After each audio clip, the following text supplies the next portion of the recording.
Hello student, class 6 Bengali grammar. আজকের পাঠ আমাদের বাংলার ব্যাকরণের দুটি চ্যাপ্টার, পদান্তর বা পদ পরিবর্তন এবং ধ্বনি ও বর্ণ। আজকে আমরা দুটো চ্যাপ্টার নিয়ে আলোচনা করব। প্রথমে আমরা আসি পদ পরিবর্তন। পদ পরিবর্তন একটি সহজ বিষয়, আমরা সেটা নিয়ে একটু আলোকপাত করব। পদ পরিবর্তন অর্থাৎ পদের পরিবর্তন বা পদের রূপান্তর কিভাবে হয়। এক পদ থেকে আর এক পদে রূপান্তরের নামই হলো পদ পরিবর্তন বা পদান্তর। তাহলে এক পদ থেকে আর এক পদে রূপান্তরের নামই হলো, আমরা একটু সংখ্যাটা দেখে নিই। এক পদ থেকে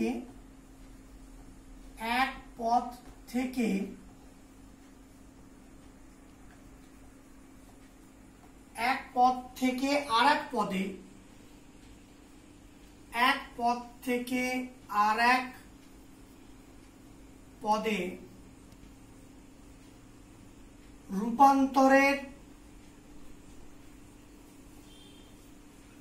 রূপান্তরের নামই হলো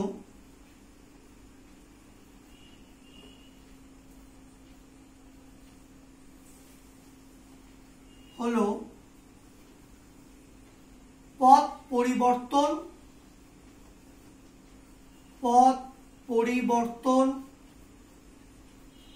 বা পদান্তর। পদ পরিবর্তন বা পদান্তর। তাহলে আমরা সংজ্ঞাটা কি দেখতে পাচ্ছি? এক পদ থেকে আর এক পদে রূপান্তরের নামই হলো পদ পরিবর্তন বা পদান্তর। আমাদের বাংলা ভাষায় এই পদান্তর সাধারণত দুটি পদের মধ্যে হয়ে থাকে। সেই দুটি পদ কি কি? একটি হচ্ছে বিশেষ্য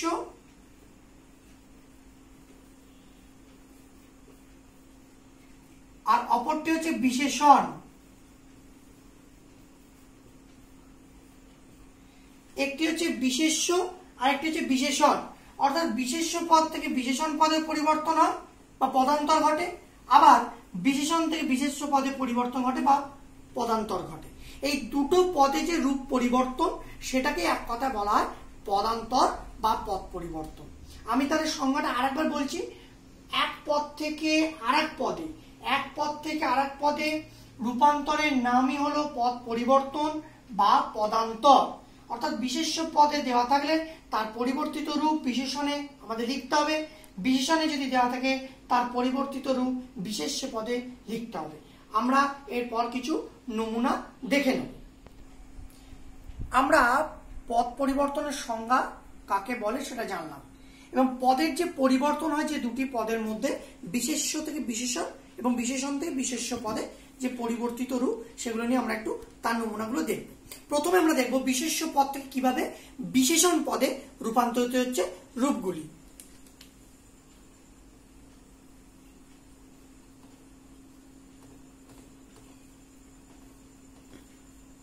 যেমন সাহিত্য, সাহিত্য থেকে হয়ে যাচ্ছে বিশেষণে গিয়ে রূপ পরিবর্তিত হয়ে কি হচ্ছে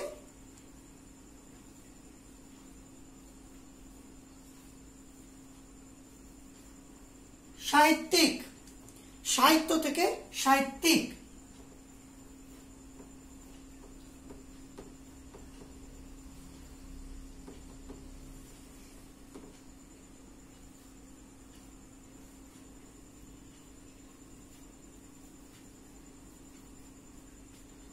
অংশ থেকে হয়ে যাচ্ছে আংশিক।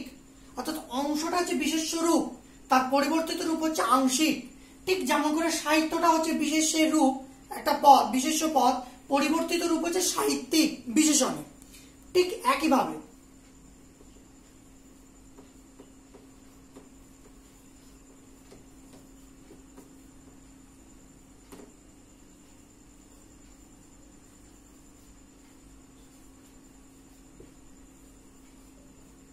সময় থেকে সাময়িক, সময় থেকে সাময়িক।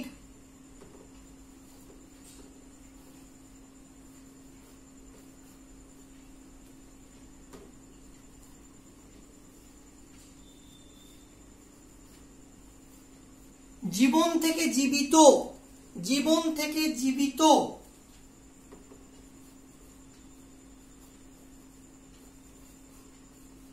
উপমা, উপমা থেকে হচ্ছে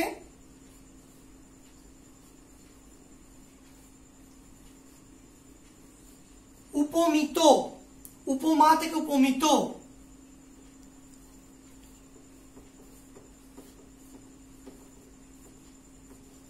ইতিহাস, এটা একটা বিশেষ্য রূপ, এর বিশেষণ রূপ কি?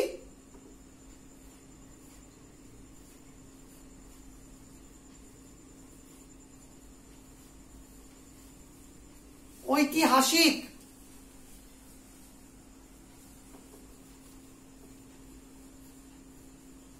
বঙ্গ একটা বিশেষ্য রূপ, এর বিশেষণ রূপ কি?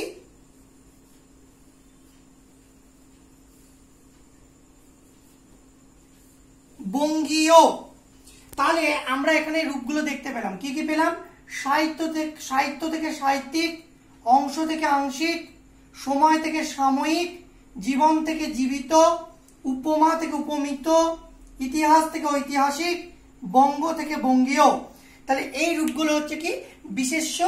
সাহিত্য, অংশ, সময়, জীবন, উপমা, ইতিহাস, বঙ্গ, এগুলো হচ্ছে বিশেষ্য রূপ। আর বিশেষণে কি হচ্ছে না সাহিত্যিক, আংশিক, সাময়িক, জীবিত, উপমিত, ঐতিহাসিক, বঙ্গীয়। এইভাবে তোমাদের বিশেষ্য পদ থেকে বিশেষণ পদে যে রূপান্তর সেটা পড়তে হবে। এরপর আমরা দেখব কিছু বিশেষণ থেকে বিশেষ্য পদে তার পরিবর্তন, রূপ পরিবর্তন। আমরা এবার দেখব বিশেষণ পদ কিভাবে বিশেষণ পদ থেকে বিশেষ্য পদে রূপান্তর ঘটছে, তার আমরা কিছু নমুনা দেখে নেব।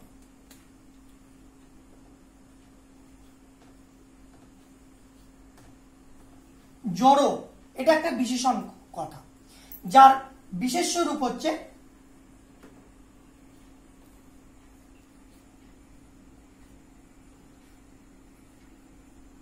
জড়তা। জড়ো একটা বিশেষণ কথা, বিশেষণ পদ, যার পরিবর্তিত রূপ হচ্ছে জড়তা।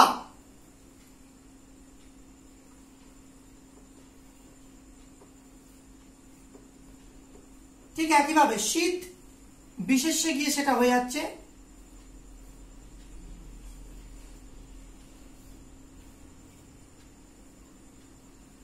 শৈত্য। শীত থেকে শৈত্য। বীর, বীর একটা বিশেষণ কথা, বিশেষণ পদ, যার পরিবর্তিত রূপ হচ্ছে বীরত্ব।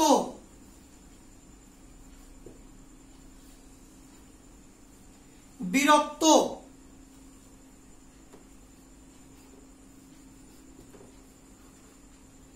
সরল থেকে সরলতা, সরল থেকে সরলতা, সরল থেকে সরলতা। এইভাবে আমরা দেখছি কিভাবে পরিবর্তিত হচ্ছে।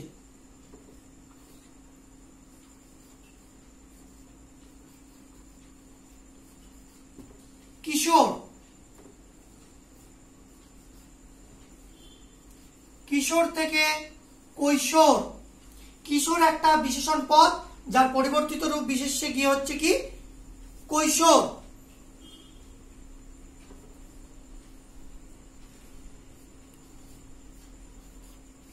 চেতনা, চেতনা হচ্ছে বিশেষণের একটা রূপ, যা বিশেষ্যে পরিবর্তিত কি হচ্ছে চৈতন্য। চৈতন্য।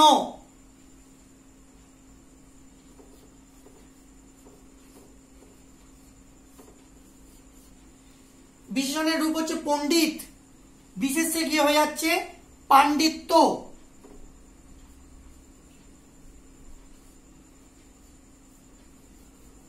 তাহলে আমরা এখানে কি কি রূপ দেখলাম? এখানে দেখছি জ্বর থেকে হচ্ছে জড়তা, শীত থেকে হচ্ছে শৈত্য, বীর থেকে হচ্ছে বীরত্ব, সরল থেকে হচ্ছে সরলতা, কিশোর থেকে হচ্ছে কৈশোর, চেতনা থেকে হচ্ছে চৈতন্য, পণ্ডিত থেকে হচ্ছে পাণ্ডিত্য। তাহলে এই রূপ, এইদিকে যে রূপগুলো এগুলো সব হচ্ছে বিশেষণের রূপ, আর যা পরিবর্তিত সেটা হচ্ছে বিশেষ্য রূপ। যেমন জ্বর হয়ে যাচ্ছে জড়তা, শীত হয়ে যাচ্ছে শৈত্য, বীর হয়ে যাচ্ছে বীরত্ব, সরল পরিবর্তিত হয়ে যাচ্ছে সরলতা, কিশোর হয়ে যাচ্ছে পরিবর্তিত কৈশোর, চেতনা পরিবর্তিত হয়ে হচ্ছে চৈতন্য, পণ্ডিত পরিবর্তিত হয়ে হচ্ছে পাণ্ডিত্য। এইভাবে বিশেষণ থেকে বিশেষ রূপের পরিবর্তন সম্ভব। তো তোমরা পরবর্তী সময় পদ পরিবর্তন যখন পড়বে নিশ্চয়ই এই রূপের পরিবর্তনগুলো পড়বে, বিশেষ্য থেকে বিশেষণ এবং বিশেষণ থেকে বিশেষ্যের রূপ পরিবর্তন পড়লে পরে তোমাদের এই বিষয়টি আরো পরিষ্কার হবে, তোমরা আরো বিষয় সম্পর্কে জানতে পারবে। এরপর আমরা ধ্বনি ও বর্ণ নিয়ে একটু আলোচনা করব। এবার আমরা আজকে যেটা দ্বিতীয় পর্বে পড়বো সেটা হচ্ছে ধ্বনি ও বর্ণ। ধ্বনি ও বর্ণ কাকে বলে, ধ্বনি ও বর্ণ কাকে বলে সেটা আমরা দেখব আমাদের এই চার্টের মধ্যে দিয়ে। আমরা ধ্বনি ও বর্ণ কাকে বলে সেটা একটু জানব। ধ্বনি কাকে বলে যদি বলা হয় তাহলে আমরা দেখতে পাচ্ছি ধ্বনি কাকে বলে, পারিভাষিক অর্থে বাকযন্ত্রের স্বল্পতম প্রয়াসে উচ্চারিত শব্দের অবিভাজ্য ক্ষুদ্রতম অংশকে ধ্বনি বলে। অর্থাৎ যখন আমরা অ বলছি, এই অ শব্দটিকে আমরা যখন আমাদের বাকযন্ত্রের মাধ্যমে উচ্চারণ করছি তখন সেই উচ্চারণ ভঙ্গিটাই হচ্ছে ধ্বনি। অর্থাৎ যার মধ্যে দিয়ে আমাদের বাকযন্ত্রের স্বল্পতম প্রয়াস, অর্থাৎ আমরা যখন বলছি অ এই কথাটি যখন বলছি তখন তার যে বাকযন্ত্রের যে স্বল্পতম প্রয়াসে যে উচ্চারণ হচ্ছে যে শব্দ, তার যে অবিভাজ্য ক্ষুদ্রতম অংশ তাকে আমরা ধ্বনি বলছি। এবার বর্ণ কাকে বলে, বর্ণ বলে ধ্বনিকে কতকগুলি চিহ্ন বা সংকেতের মাধ্যমে লিখিতভাবে যখন প্রকাশ করা হয় তখনই ধ্বনির এই লিখিত রূপকে বর্ণ বলে। আমরা আরো সহজভাবে বলতে পারি ধ্বনির লিখিত রূপকে আমরা বর্ণ বলতে পারি। যখন ধ্বনি আমরা যেটা উচ্চারণ করছি সেটা হচ্ছে ধ্বনি, তার রূপকে বলা হচ্ছে ধ্বনি। যখন তার লিখিত রূপ, তার যে সংকেতের মাধ্যমে বা যে চিহ্নের মাধ্যমে আমরা তাকে লিখছি, লিখিতভাবে প্রকাশ করছি, সেটাকে আমরা বলে থাকি বর্ণ। তাহলে ধ্বনির লিখিত রূপকে বলা হয় বর্ণ। ধ্বনি ও বর্ণ কত প্রকার ও কি কি? ধ্বনি ও বর্ণ হলো দুই প্রকার, যেমন স্বরধ্বনি বা স্বরবর্ণ, ব্যঞ্জন ধ্বনি বা ব্যঞ্জন বর্ণ। স্বরধ্বনি প্রধানত দু প্রকার, যেমন স্বরধ্বনি বা স্বরবর্ণ, ব্যঞ্জন ধ্বনি বা ব্যঞ্জন বর্ণ। অর্থাৎ ধ্বনি বা বর্ণকেও আমরা দুই ভাগে ভাগ করতে পারি। স্বরধ্বনি যা উচ্চারণ হচ্ছে যেটাকে যেটা কোনো কিছু সাহায্য ছাড়াই উচ্চারিত হচ্ছে সেটা হচ্ছে স্বরধ্বনি, তার লিখিত রূপ হচ্ছে স্বরবর্ণ। আর ব্যঞ্জন বর্ণ যা স্বরবর্ণের সাহায্যে উচ্চারিত হয় সেটাকে আমরা বলে থাকি ব্যঞ্জন বর্ণ ধ্বনি এবং তার লিখিত রূপ হচ্ছে ব্যঞ্জন বর্ণ। এবার আমরা তার সংজ্ঞাটা একটু পরিষ্কার করে জেনে নেব। কি বলছে, যে ধ্বনির উচ্চারণে ফুসফুস, যে ধ্বনির উচ্চারণে ফুসফুস নির্গত বায়ু মুখবিবরের কোথাও বাধা প্রাপ্ত হয় না তাকে স্বরধ্বনি বলে। অর্থাৎ যে ধ্বনি উচ্চারণকালে আমার হৃৎপিণ্ডের ফুসফুস থেকে যে বায়ু নির্গত হয় মুখবিবরের মাধ্যমে, তা যখন কোথাও বাধাপ্রাপ্ত হচ্ছে না, তা সরাসরিভাবে উচ্চারিত হচ্ছে, তাকে বলা হচ্ছে স্বরধ্বনি। যেমন অ, অ কোথাও বাধাপ্রাপ্ত হচ্ছে না, আমি এককভাবে অকে উচ্চারণ করতে পারি। যে সাংকেতিক চিহ্ন দ্বারা স্বরধ্বনিকে লেখা হয় বা লিখিত হয় তাকে বলা হয় স্বরবর্ণ। যে সাংকেতিক চিহ্ন দ্বারা স্বরধ্বনিকে আমরা লিখি বা লেখার মাধ্যমে প্রকাশ করি তাকে বলা হচ্ছে স্বরবর্ণ। এবার আমরা ব্যঞ্জন ধ্বনি বা ব্যঞ্জন বর্ণের সংজ্ঞাটা দেখব। কি বলছে, যে ধ্বনি উচ্চারণে ফুসফুস নির্গত বায়ু বাকযন্ত্রের কোথাও না কোথাও বাধাপ্রাপ্ত হয় সেই ধ্বনিকে ব্যঞ্জন ধ্বনি বলে। অর্থাৎ সেই একইভাবে বলতে পারি যে ধ্বনি উচ্চারণে আমার হৃৎপিণ্ড বা ফুসফুস থেকে যে বায়ু নির্গত হচ্ছে তা মুখবিবরের কোথাও বাকযন্ত্রের মধ্যে যখন তা উচ্চারিত হয়ে বাইরে বেরোচ্ছে তখন আমাদের কোথাও না কোথাও তা বাধাপ্রাপ্ত হচ্ছে, যা সরাসরিভাবে উচ্চারিত হচ্ছে না, তাকে আমরা বলে থাকি ব্যঞ্জন ধ্বনি। আর যে সাংকেতিক চিহ্ন দ্বারা ব্যঞ্জন ধ্বনিকে প্রকাশ করা হয় বা লিখিতভাবে তাকে প্রকাশ করা হয় তাকে বলা হয় ব্যঞ্জন বর্ণ। অর্থাৎ ব্যঞ্জন ধ্বনিকে যখন আমি লিখিত আকারে প্রকাশ করছি তখন সেটা হচ্ছে ব্যঞ্জন বর্ণ। এবার স্বরবর্ণ ব্যঞ্জন বর্ণের কিছু উদাহরণ আমরা দেখব, যেমন অ, আ, হর্ষই, দীর্ঘই, হর্ষ, দীর্ঘ, এগুলি ইত্যাদিকে আমরা বলে থাকি হচ্ছে স্বরবর্ণ। এগুলো কিন্তু শ্বাসবায়ুর কোথাও বাধাপ্রাপ্ত হয় না, সরাসরি উচ্চারিত হয়, তাই এগুলো হচ্ছে স্বরবর্ণ। ঠিক অন্যভাবে ক, খ, গ, ঘ, ঙ, চ, ছ ইত্যাদি হচ্ছে ব্যঞ্জন বর্ণের উদাহরণ। কারণ ক এই উচ্চারণটা যখন আমি করছি, এটাকে যদি ভাঙা হয় তাহলে আমি দেখব ক যুক্ত অ উচ্চারিত হচ্ছে ক। এই উচ্চারণটা আমাদের বাকযন্ত্রে বাধাপ্রাপ্ত হচ্ছে, তাই এটি ব্যঞ্জন বর্ণের উদাহরণ স্বরূপ। এরপর আমরা দেখব বর্ণমালা কাকে বলে। বর্ণমালা কোনো ভাষায় ব্যবহৃত যাবতীয় বর্ণের সমষ্টিকে ওই ভাষার বর্ণমালা বলে। আমাদের বাংলা ভাষায় মোট 51টি বর্ণ আছে। যে কোনো ভাষারই তার নিজস্ব বর্ণমালা আছে, যেমন ইংরেজি, হিন্দি এইরকম ভাষারও যেমন বর্ণমালা আছে, আমাদের বাংলা ভাষারও বর্ণমালা আছে। আমাদের বর্ণমালায় টোটাল বর্ণের সংখ্যা বা মোট বর্ণের সংখ্যা 51টি, 11টি স্বরবর্ণ এবং 40টি ব্যঞ্জন বর্ণ। এইভাবে আমাদের ধ্বনি ও বর্ণ জানতে হবে এবং বুঝতে হবে। তাহলে ধ্বনি কাকে বলে আমি একবার প্রথম থেকে বলি। যে পারিভাষিক অভিভাষিক অর্থে বাকযন্ত্রের স্বল্পতম প্রয়াসে উচ্চারিত শব্দের অবিভাজ্য ক্ষুদ্রতম অংশকে আমরা বলে থাকি ধ্বনি। ধ্বনির লিখিত রূপ তাকে বলা হচ্ছে বর্ণ।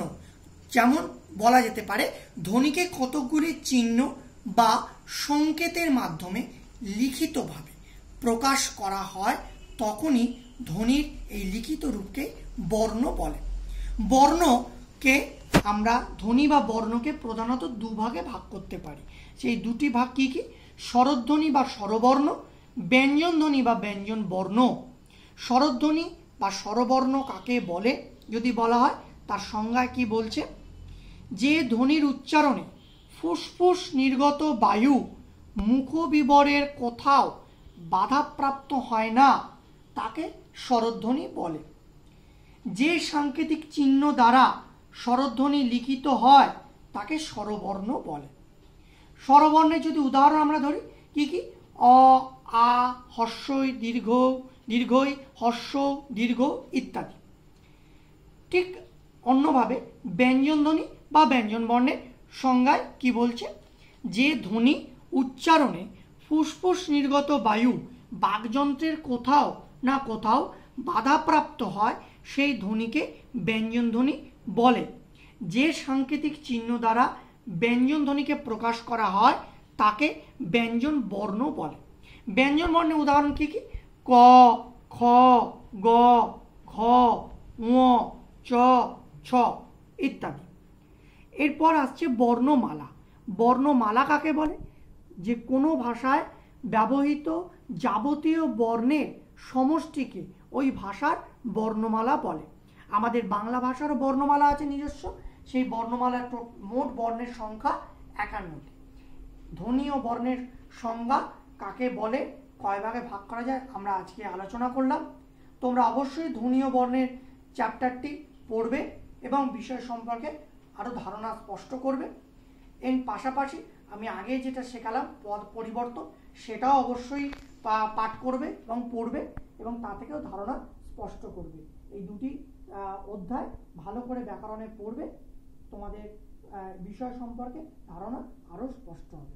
ধন্যবাদ।